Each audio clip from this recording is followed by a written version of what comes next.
ಇವತ್ತು ನಾವು simple ಆದೊಂದು chicken fry ಮಾಡೋಣ.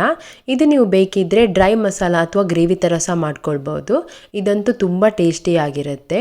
ಇದು ಮಾಡೋಕ್ಕೆ ನಾನಿಲ್ಲಿ ಅರ್ಧ ಕೆಜಿಯಷ್ಟು ಚಿಕನ್ ತಗೊಂಡಿದ್ದೀನಿ. ಅದಕ್ಕೆ ಸ್ವಲ್ಪ ಪೆಪ್ಪರ್ ಮತ್ತು ಸಾಲ್ಟ್ ಹಾಕಿ ಚೆನ್ನಾಗಿ ಮಿಕ್ಸ್ ಮಾಡಿಕೊಂಡು ಒಂದು 10 ನಿಮಿಷ ಸೈಡಿಗೆ ಇಡ್ತೇನೆ. ನೆಕ್ಸ್ಟ್ ನಾನು ಅದಕ್ಕೆ ಒಂದು 4 ಟೇಬಲ್ ಸ್ಪೂನ್ ಅಷ್ಟು ಕಾರ್ನ್ಫ್ಲೋರ್ ಹಾಕಿ ಮತ್ತು ಸ್ವಲ್ಪ ನೀರು ಹಾಕಿ ಚಂದ ಮಾಡಿ ಮಿಕ್ಸ್ ಮಾಡಿ ಅದನ್ನು ಒಂದು 10 ನಿಮಿಷ ನಾನು ಸೈಡಿಗೆ ರೆಸ್ಟ್ ಮಾಡಲಿಕ್ಕೆ ಇಡ್ತೇನೆ. ನೆಕ್ಸ್ಟ್ ನಾನು ಒಂದು ಪಾತ್ರೆಗೆ ಎಣ್ಣೆ ಹಾಕಿ ಅದನ್ನು ಬಿಸಿಗೆ ಇಟ್ಕೊಳ್ತೇನೆ. ಎಣ್ಣೆ ಬಿಸಿ ಆದಮೇಲೆ ಈ ಚಿಕನ್ ಪೀಸಸ್ ಹಾಕಿ ಎರಡೂ ಸೈಡನ್ನು ಚೆನ್ನಾಗಿ ಫ್ರೈ ಮಾಡಿಕೊಂಡು ಅದನ್ನು ತೆಗೆದು ಒಂದು ಪ್ಲೇಟಿಗೆ ಹಾಕಿ ಸೈಡಿಗೆ ಇಟ್ಕೊಳ್ತೇನೆ. ನೆಕ್ಸ್ಟ್ ನಾನು ಒಂದು ಪಾತ್ರೆ ಬಿಸಿಗಿಟ್ಟು ಅದಕ್ಕೆ ಸ್ವಲ್ಪ ಎಣ್ಣೆ ಹಾಕಿ ಎಣ್ಣೆ ಬಿಸಿ ಆದಮೇಲೆ ಅದಕ್ಕೆ ನೀರುಳ್ಳಿ ಹಾಕಿ ಚೆನ್ನಾಗಿ ಫ್ರೈ ಮಾಡ್ಕೊಳ್ತೇನೆ.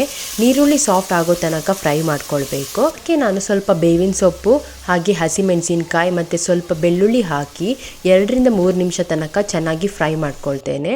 ಅದಕ್ಕೆ ನಾನು ಸ್ವಲ್ಪ ಶುಂಠಿ ಬೆಳ್ಳುಳ್ಳಿ ಪೇಸ್ಟ್ ಹಾಕಿ ಇನ್ನೊಂದು 2 ನಿಮಿಷ ತನಕ ಫ್ರೈ ಮಾಡಿಕೊಂಡು ಅದಕ್ಕೆ ಸ್ವಲ್ಪ ಅರಿಶಿನ, ಸ್ವಲ್ಪ ನೀರು, ಸ್ವಲ್ಪ pepper powder, coriander powder, chicken masala ಹಾಗೆ ಗ್ರೀನ್ ಚಿಲ್ಲಿ ಪೇಸ್ಟನ್ನು ಹಾಕಿ ಚೆನ್ನಾಗಿ ಮಿಕ್ಸ್ ಮಾಡ್ಕೊಳ್ತೇನೆ. ಇದು ಒಂದು ಸ್ವಲ್ಪ ಕುದಿ ಬರೋ ತನಕ ಒಂದು 5 ನಿಮಿಷ ಇದನ್ನು ಕುದಿಸ್ಕೊಳ್ಬೇಕು. ಅದಕ್ಕೆ ನಾವು ಈ ಫ್ರೈ ಮಾಡಿರೋ ಚಿಕನ್ ಪೀಸಸ್ ಹಾಕಿ ಚೆನ್ನಾಗಿ ಮಿಕ್ಸ್ ಮಾಡ್ಕೊಳ್ಬೇಕು. ಚೆನ್ನಾಗಿ ಮಿಕ್ಸ್ ಆದಮೇಲೆ ಲಿಡ್ಡನ್ನು ಕ್ಲೋಸ್ ಮಾಡಿ ಒಂದು 5-8 ನಿಮಿಷ ತನಕ ಅದನ್ನು ಬೇಯೋಕ್ಕೆ ಇಡಬೇಕು.